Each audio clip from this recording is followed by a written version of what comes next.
What kind of legacy do you want to leave behind? What does that look like for you? You know, that's interesting because I've thought a lot about legacy as this industry has grown. My future daughter-in-law is in the space. My son is in this space. So you want it to be, you know, when you have kids, you want to leave good things behind. At the same time, there's been so many changes. What I want to be remembered for is being an open source of knowledge for people who are coming up. So a lot of people use the word mentor or I don't know another word. Boss. Boss. But at the same time, I really encourage people to fail, try things, explore outside their comfort zone, have an idea, learn from it, own it, and then, you know, grow it. And that's exactly what I did over the years. I've spoke on a number of panels, and the most engagement I ever get is when I talk about my failures and where I had to restart or pivot, get into something new and different, and that resonates with a lot of people in our space. But when you're managing a team and you're working with businesses that are looking at you for that leadership role, can you explain some of that and maybe give me a time where you feel like maybe this was the most excited or maybe the scariest time? You know, I was thinking about that when I was sitting down here, and I used to be scared a lot, didn't want to mess up, feared failing, feared screwing up, feared making a client mad, feared losing clients, and now I don't. I just don't. I'm excited. I'm positive. I'm confident. And I think that comes with age and time. So if you're 25 years old out there watching that I wasn't this way at 25. But it's slowly and kind of crept up out of nowhere where it's like, oh, I know that. Oh, no, I really know that. And I can build that and I can help you. And then, you know, being a source for people who don't know the answers. So building a business and being able to say, okay, I can charge you for my knowledge in that, where I used to give it away for free. Right, yeah, there you go, right? You always make money. Yeah. And it's really interesting because when you're in these positions, and just to, if you correct me please if I'm wrong, but it sounds like what you guys really set your value up is that one shoe does not fit all. No. It is not a cookie cutter response. When someone comes to you and they ask you to help generate more revenue, to help find those missing marketing channels that may exist within their current processes, that you're not going to come in and say, here's my answer because this is a template that I give to everybody. You are listening, you're understanding, you're creating something that is not only unique and original, but effective because you're able to understand that. Every single time. So talking with a new client, every single one of my clients is totally different than the other one. There's no plug and play for me. So it's really getting into their business models that they currently have and finding out how much they're willing to venture into new channels. Some people don't want the risk of doing calls, but they haven't ever broached push or SEO. So, you know, it's looking and kind of laying that out there and saying, you know, you have a really valuable commodity in your data and all you're doing is X with it. You could do X, Y, and Z and potentially make more money. Right. So it's like if you dropped a penny on the ground and you dropped a penny every day for every year that you lived your life, and then all of a sudden if you just picked up that penny, you have a lot of pennies, right? Exactly. So it's it kind of came from when I was at What If. I helped build their voice channel. They hadn't done that at all. They'd done IVR and SMS and drips and did it very effectively, but had shied away from the voice channel. So having no experience in it, that's where they put me, and it worked great. I had a very solid team.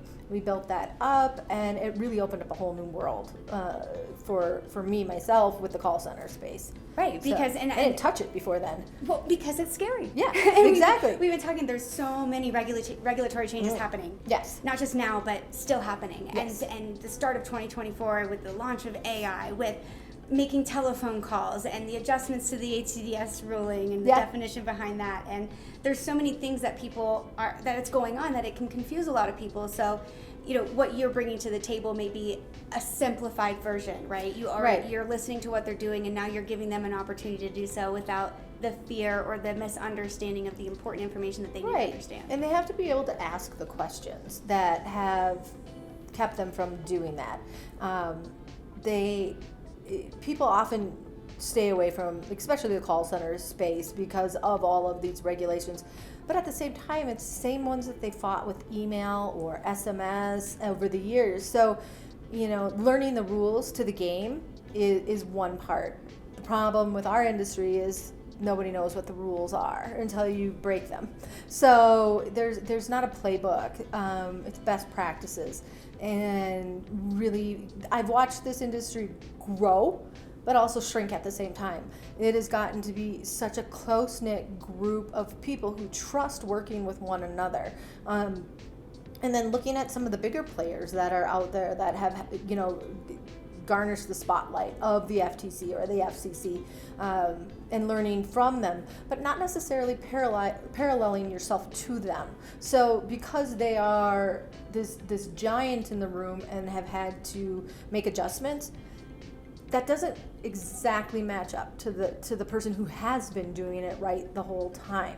So while we're setting these rules and we're having these conversations, I think it's really important that we remember that there are people who have been doing this right for many, many years. Because they're constantly publicizing those that do wrong to make an example, whereas those that do right are not getting publicized. We want to be hidden, and that's the other thing. Our industry is kept very quiet and out of the spotlight for a number of years. Nobody wanted to draw that attention, but now it's important for people to go, well, that's not how I did it. This is not how we do it. This is our best practices. So as we start to establish those best practices or create self-regulatory organizations, we have to make sure that we're not just including the people who have had the limelight on them, right, or spent millions of dollars into compliance. Exactly. Exactly, because they're two different scenarios. I hear this a lot, where there's a lot of people that may not be the big name players.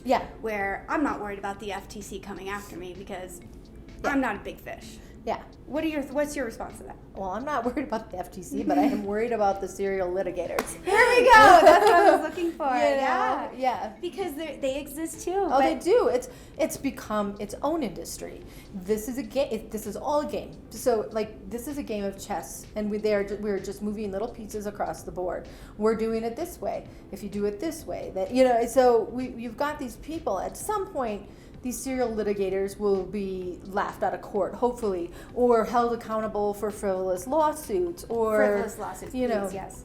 So there's a wide range. There's the FTC and the FCC, and then there's the TCPA and the people who are, getting targeted for that, and that could be anybody, and it is everybody. Mm-hmm.